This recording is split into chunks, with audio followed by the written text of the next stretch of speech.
KSRTC തടുക്കുന്ന ഒരു കാഴ്ചയാണ് കാണുന്നത്. ഗണേഷ് കുമാർ ആയിരുന്നെങ്കിൽ ഇതിലിപ്പോ സടേന്ന് ഇടപെടാനൊക്കെ കഴിയുമായിരുന്നു.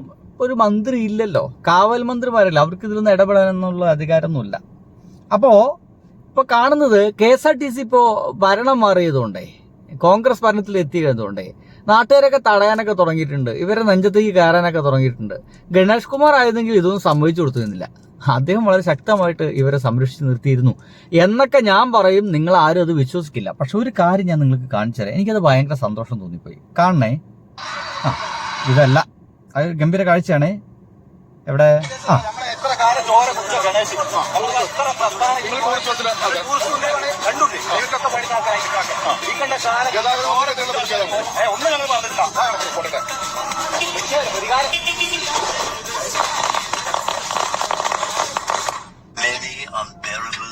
സുഹൃത്തുക്കളെ, ഇപ്പൊ കണ്ടത് ഗണേഷ് കുമാറിനെതിരെയുള്ള പ്രതിഷേധമാണ്.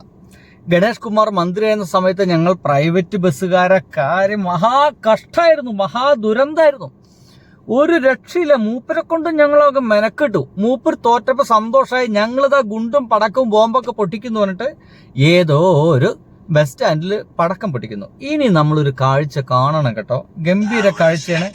മനി അവേഴ്സ് മൊത്തം അവിടെ സൗജന്യ യാത്ര പ്രഖ്യാപിച്ചതോടുകൂടി അവിടെ ഓടിക്കൊണ്ടിരിക്കുന്ന സ്വകാര്യ ബസ്സുകൾ പലരും ആത്മഹത്യയുടെ വഴിയിലെത്തിരിക്കുക. പലരും 40, 30, 50 രൂപ കൊടുത്ത് വാങ്ങിയ സ്വകാര്യ ബസ്സുകൾ 15,000, 15 ലക്ഷത്തിന് 10 ലക്ഷത്തിനൊക്കെ ഇപ്പൊ കേരളത്തിലേക്ക് കരയുന്നത് ആരെന്ന് മനസ്സിലായോ? ഒരു പ്രൈവറ്റ് ബസ് മുതലാളിയാണ്. എന്തിനാ കരയുന്നത്? ഗണേഷ് കുമാറിന്റെ ഭരണം കൊണ്ടാണോ കരയുന്നത്? ആണോ സുഹൃത്തുക്കളെ? അല്ലെന്നേ. ഇനി വരാൻ പോകുന്ന ഭരണം വരുന്നതിന് മുമ്പ് തന്നെ ഈ മുതലാളിമാർ കരയാൻ തുടങ്ങിയിരിക്കുന്നു. എന്നാത്തിനാ കരയുന്നത്? ഇനി വരാൻ പോകുന്ന ഗവൺമെന്റ് കയറിക്കഴിഞ്ഞാൽ ഇവിടെയുള്ള സ്ത്രീകൾക്ക് മുഴുവൻ ഫ്രീ യാത്ര KSRTCയിൽ.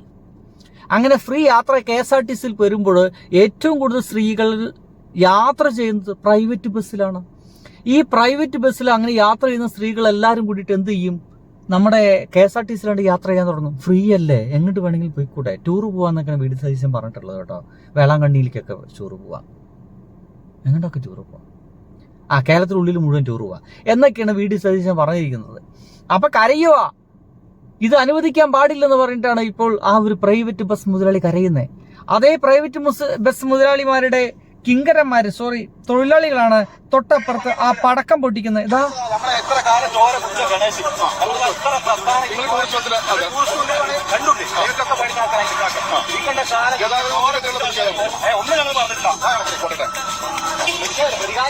കണ്ടില്ലേ, പ്രതികാരമാണ്. ഒന്നും അവർ മറന്നിട്ടില്ല എന്നാ പറയുന്നത്. ഒരു വസ്തു പോലും അവർ മറന്നിട്ടില്ല.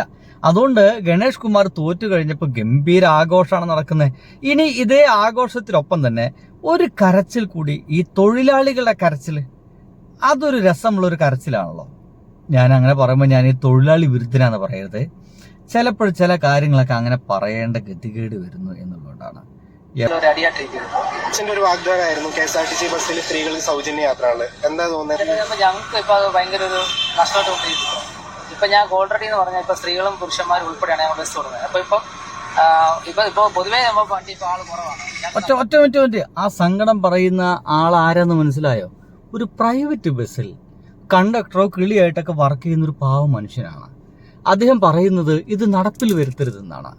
എന്നാൽ ഇതേ ആളുകളാണ് നമ്മുടെ ഗണേഷ് കുമാർ തോറ്റപ്പോൾ പടക്കം പൊട്ടിച്ചതും. ഇതാണ് ഇവരുടെ ഒരു അനുഭവം എന്നൊക്കെ പറയും. ചില കാര്യങ്ങളൊക്കെ ചില ആൾക്കാർ കൊണ്ടേ പഠിക്കും. ചിലപ്പോഴുണ്ടല്ലോ നമ്മളിങ്ങനെ പറയും, എടാ അങ്ങോട്ട് പോവലടാ, അത് വഴിക്ക് പോവലടാ, അത് അപകടടാ, കുടുങ്ങി പോവടാ എന്നൊക്കെ നമ്മൾ ചില കാര്യങ്ങളൊക്കെ മുൻകൂട്ടി കണ്ട് പറയും. എടതൊക്കെ വൻ അപകടമാണ്, കുടുങ്ങി പോവുങ്ങള് ചെയ്യലെന്നൊക്കെ പറയും. പക്ഷെ ചില ആൾക്കാർക്ക് ഒട്ടും മനസ്സിലാവില്ല. അവർക്കിത് കൊള്ളണം. കൊണ്ടതൊന്നുകൂടി നോക്കും. ഇങ്ങനെ നിയമം ഇറക്കിയപ്പോൾ തന്നെ സ്ത്രീകൾ ഉൾപ്പെടെ മൊത്തം KSRTC ബസ്സിലോട്ട് പോകും. അപ്പോൾ ഞങ്ങൾ പ്രൈവറ്റ് ബസ്സിലാണെങ്കിൽ ഇപ്പോൾ ആണുങ്ങൾ മാത്രമായിട്ട് പോകും. അപ്പോൾ ഞങ്ങൾ പ്രൈവറ്റ് ബസ്സുകാർക്ക് മൊത്തത്തിൽ ഒരു അടിയായിട്ടിരിക്കുന്നു. അതിപ്പോൾ ഞങ്ങളിപ്പം ബസ്സുകാരെല്ലാം കൂടെ ഒരു നിയമത്തെ ഇറക്കി അതിനകത്തൊരു പ്രതികരണം ചെയ്യണം പറഞ്ഞ് നടക്കും.